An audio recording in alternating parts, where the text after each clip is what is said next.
My name is Samuel. I go to Gateway Church, and I wanted to make a video regarding Robert Morris because he is someone I really respect. And recently, well, not so recently, just like 2 months ago, he got um, essentially like outed for sexually assaulting a 14. Well, she was 12 when it first started, I think. 12-year-old when he was 21 years old, like a long time ago, and it did not bode well for the church, for him, his reputation, and so I wanted to make a video regarding that interesting interplay between being public enemy number one, because I think that's a very interesting concept and is a pretty cool example of that happening like right in front of me.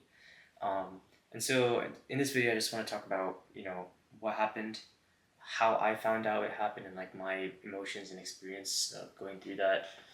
And then we'll talk about the like concept of just who is the enemy, because I feel like that's a really interesting idea that I'll get into. And then my thoughts on the future for a couple things. So what happened is the graphic details are, I think it was like heavy petting. And it went on for like 4 years. And then at 16, she like, hey, stop. Um, at he was a young pastor, so around 2021, his local church where he was being trained at found out, and so he had to go through this repentance process. I don't know exactly how it went. Essentially, he was cleansed in a way where he was able to re-enter speaking. And people, I don't know, I don't think people really had a fun idea or acceptance of that because for some people they just seem that the whole act is just unforgivable. But um, anyway, he obviously went on to start Gateway Church and he built it for it to become so successful.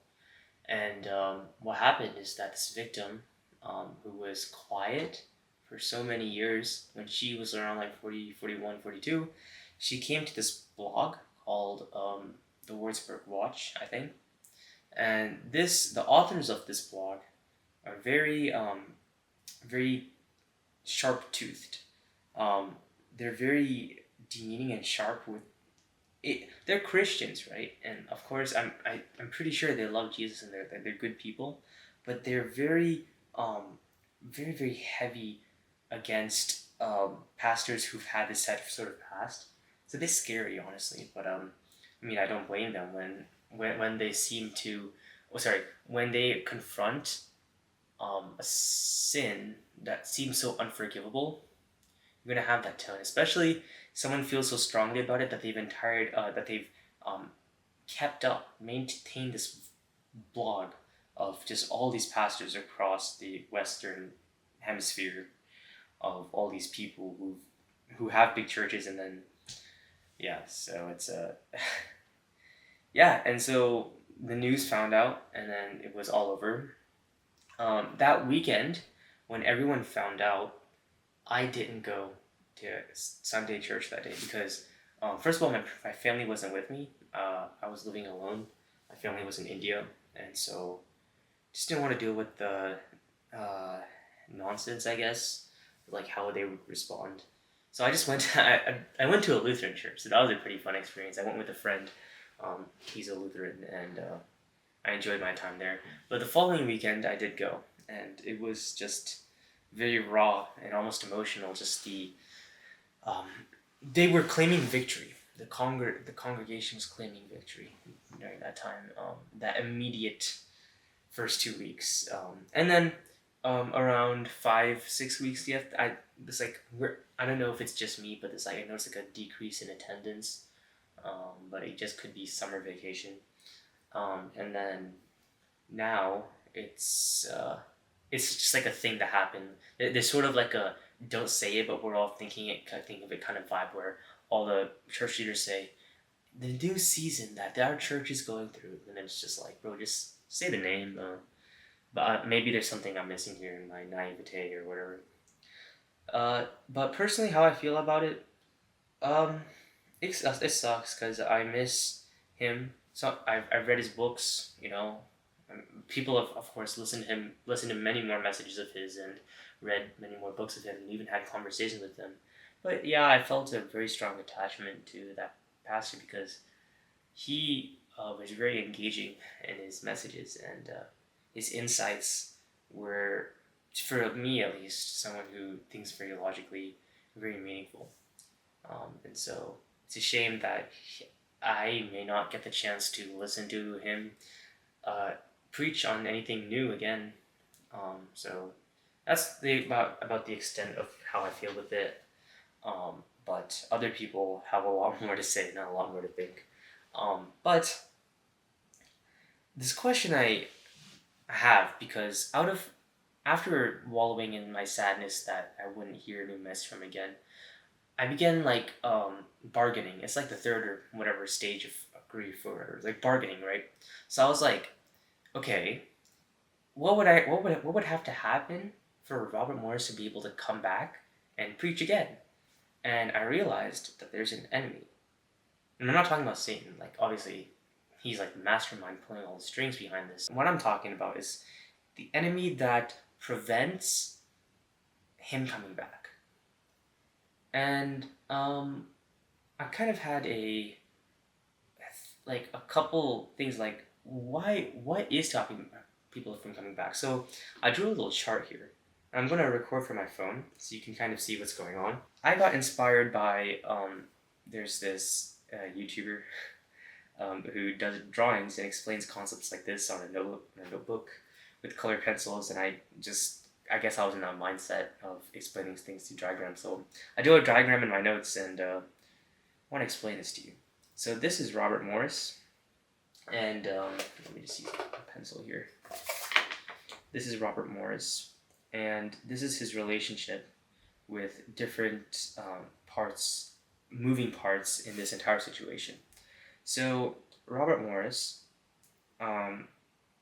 did very bad sexual acts to this young lady. Young lady's pretty funny, huh?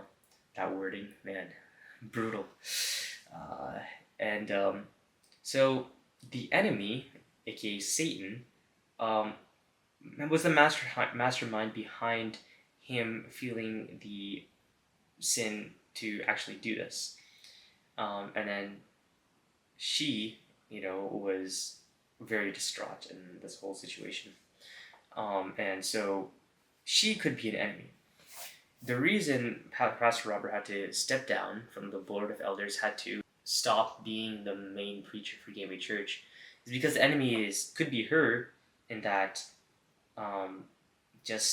she has power over him in some way. But I realized, this is not true, because the accusations of one person can't just remove his role. It just doesn't make sense for him to just step down just because she outed him. And I'm sure he gets a lot of backlash from a lot of different people. Of course, this is something that he did, and that is he probably feels bad about. Which brings me to this. So he could be an enemy of himself. Him out of guilt, knowing the Bible, knowing God, and just the situation being public, cause him to feel regret or grief or doubt upon himself, where he caused himself to step down. And the official side does say that the board of elders accepted his choice to step down. I'm not sure if they actually just fired him, because he said in messages that he wanted to preach for as long as he was able, until he was babbling nonsense. So I'm sure even now he wants to teach, but the people, the media, the general public, his public image, it won't let him. Which brings me to like the media, and so media is very conniving, just like the Wartsburg Watch. They're full of people who want to take down certain people with power for their, I don't know, I don't know why, but they do. That's what a lot of the media does. They have an agenda, and so um, the media, knowing what he did, was all over it and putting him in a bad light. And you know, this is like the global stage of everyone finding out about what he did. So because everyone found out, this is where the mess begins. And so we compare everything that happens externally with society and morals.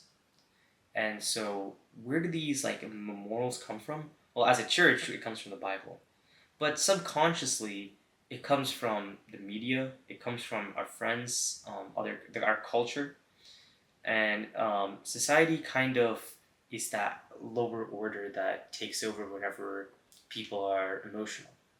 When people are logical, they probably get to a more higher order and start like basing their moralities off the Bible. But this is a sort of situation where it's a bit tricky. It's not only very emotionally unstable, but it's also like, yeah, the Bible says it's completely wrong. And forgiveness is something that could be very hard to come across um, because of these um, society and morals within oneself.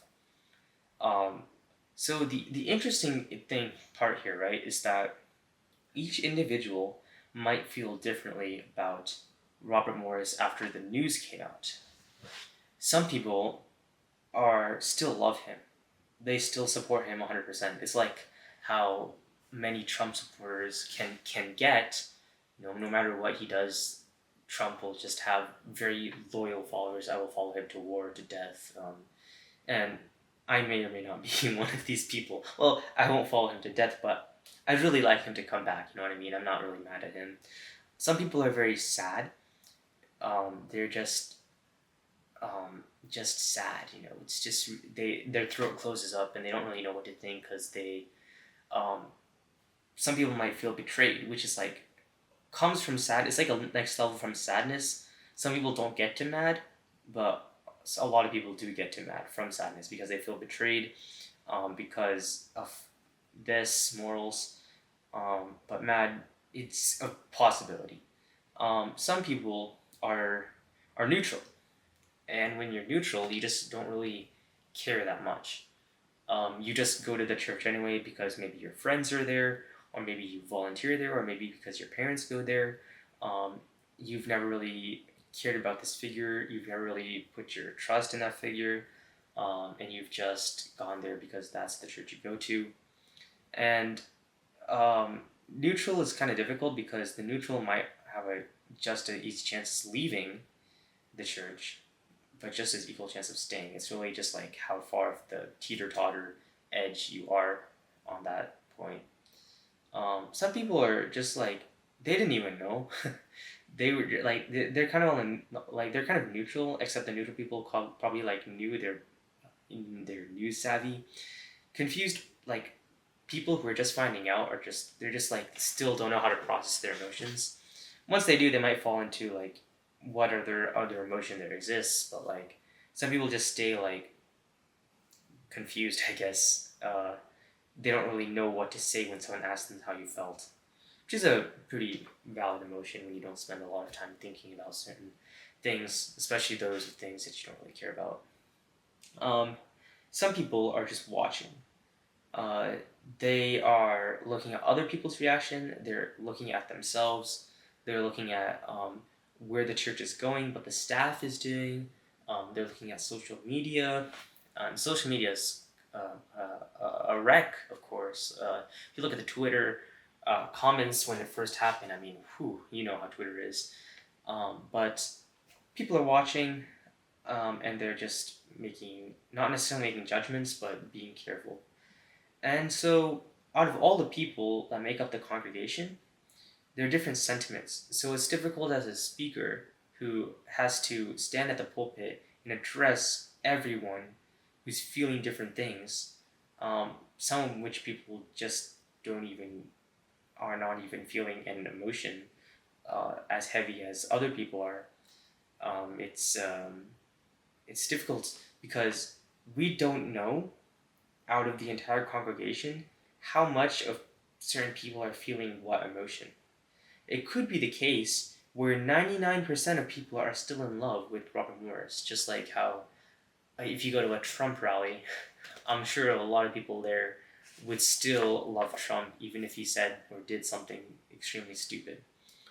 Of course, the fact that the magnitude of the sin is what it is, the people who love Robert Morris would feel shy to express their love to everyone else. Maybe even the staff themselves would express a love to everyone else because of society morals, because of news, because of these. So these three areas are outside influences, right? There's the influence of the media that's affecting everyone in the congregation because everyone knows the media and everyone knows that the media is saying Robert Morris is bad, but nobody knows their internal emotions, and so it is sort of this unsaid haze that just sits on the entire congregation, and the communication between the people in the pulpit, the Gateway staff, and the congregation is just muddy because we're all using the borrowed sentiments from the news. We're also using the borrowed sentiments from the victim because, of course, we can all agree that the victim went through something terrible, and so maybe that sympathy that we feel for her feed into something that everyone kind of acknowledges. Maybe there might be someone who just do not care about her. Maybe some people in the love Robert Morris category who are just mad at her for expressing what she went through.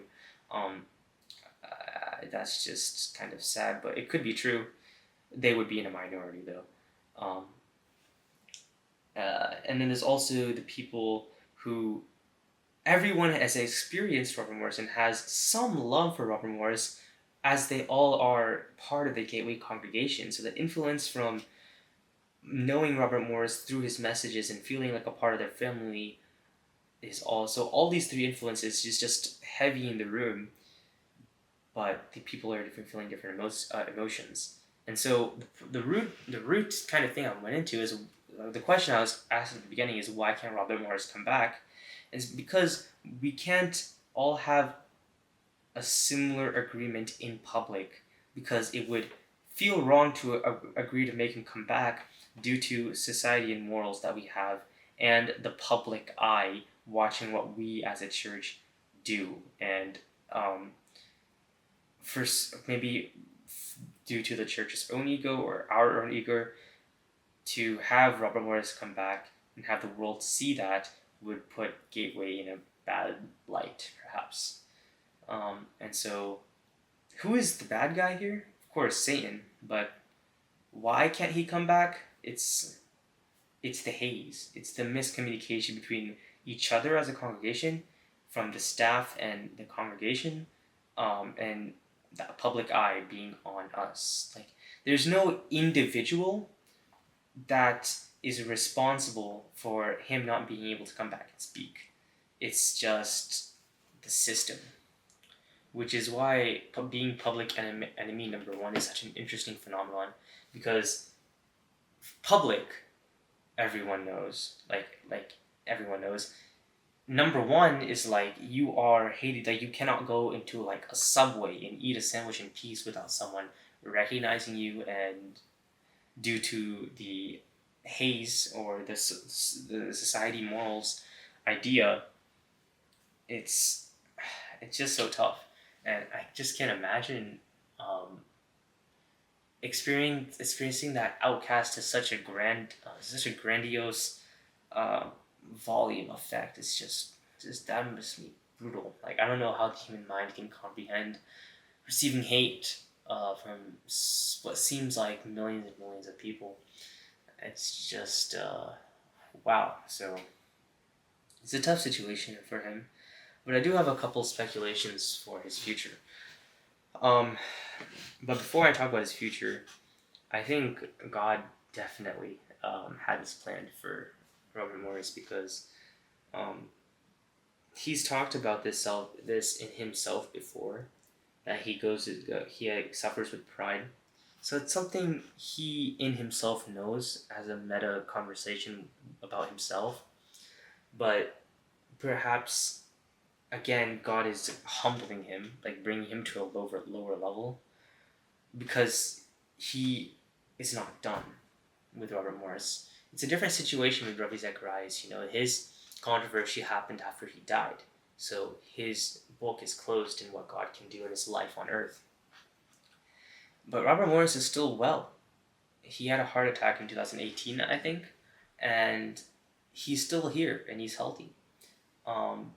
So the fact that he's still breathing, like, I'm sure God is not done with what God wants him to do, and this man has so much like wisdom that he hasn't even spoken to anyone outside of his family before, and all the intellect is just waiting to be shared with the congregation, not maybe Gateway's congregation, but the world, with Christians, people who desire to know, to learn, and so his pride probably needed to be knocked down, and I have a suspicion that he could come back with a new church, with a new brand, and build a church again. But of course, that's just speculation. I mean, it could be over. You never know. You should pray for him. But my excitement for why, even though I'm sad about that Robert Morris is gone, I'm excited about the aspect that there will be a main pastor other than Robert Morris's son, James Morris, because I wasn't too excited about the prospect of James Morris being the main pastor for that church, for reasons as I just wasn't like he doesn't have that talent that Robert Morris does, but now that his son James Morris has decided to not become senior pastor after his father because of whatever all this nonsense that happened, there could be a new person who comes in and stands at the pulpit to teach, that is just the perfect person of what Gateway needs, like that representation of Gateway with the intellect and the insights and the deep delve into the Bible and the Greek, and the jokes, the humor, the character. I think that's a very exciting prospect that this new face could embody the character, the vision of what Robert Morris was. So that's something to look forward to. But yeah, thanks for watching this video, and it's kind of weird. I hope that it was interesting, but also like a new conversation, something new to talk about in regards to Robert Morris, because I'm sure I haven't seen any Robert Morris reaction videos, but I'm sure it's just like the lower levels of just emotional reaction. But I just thought some philosophical interplay. Of course, it's not a very well thought out chart, but it's just something I was thinking about during those course of the weeks of that happening afterwards. So thanks for watching. I really appreciate it. So at this point, the video's done. I'm just going to talk about my channel for a bit. So returning viewers, hi. I didn't upload for a very long time because I was studying MCAT, but for some reason there was a part of me that wanted to write the. So I have another channel, right? My Samuel Joseph channel, and I was working on this MCAT video, and something in me was like, you can't work on this channel until you upload that one video, and I really regret not finishing that video, but it is what it is. Hopefully, I'm just trying to ease myself back into making videos again on this channel, taking it slow but steady, and just week by week, just every time get a video out, because I really miss being here, and I do have some banger ideas I want to share with you guys that I've been having, and be back in that state of thinking about thinking and thinking about life and thinking about philosophy, Christianity, self-improvement, all the good stuff, and so looking forward to a good future of this channel. Genuinely excited about getting like 7 views on a video again. It's just so free to do whatever. Truly, I'm actually just so hyped. Like genuinely, it sounds like a joke. Like 7 views, but like it's good. It's good. It's good. Starting third year of college. About to take the MCAT September 6th. Hopefully that goes well. And yeah, man, it's crazy out here. But yeah, yeah. Man, my throat hurts. Wow, genuinely hurts. Oh, by the way, I wanted to show you this insane setup. So we got that light over there leaning on my sofa, and we've got that light as just on the other side of the room. We've got my closet light, which has just been on. We've got this craziness. So you can see here that we have an entire just what is this game, this beanball game, bean sack game. And then this is just here to have this light at a high enough angle to shine on my desk. We've got that light, just the IKEA one. We've got another one of these goofy lights, but I colored it with blue marker. We got the ring light, and yeah, it's crazy. It's like all of these lights around for the setup. Hopefully I don't have to do this every time.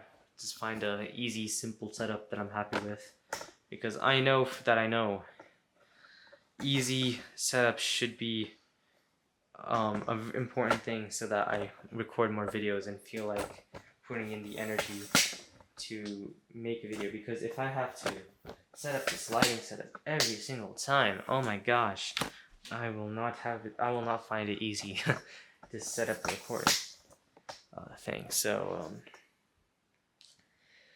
yeah, as for vlogs, I want to do vlogs again. There were so many cool days over the summer that I wish I vlogged.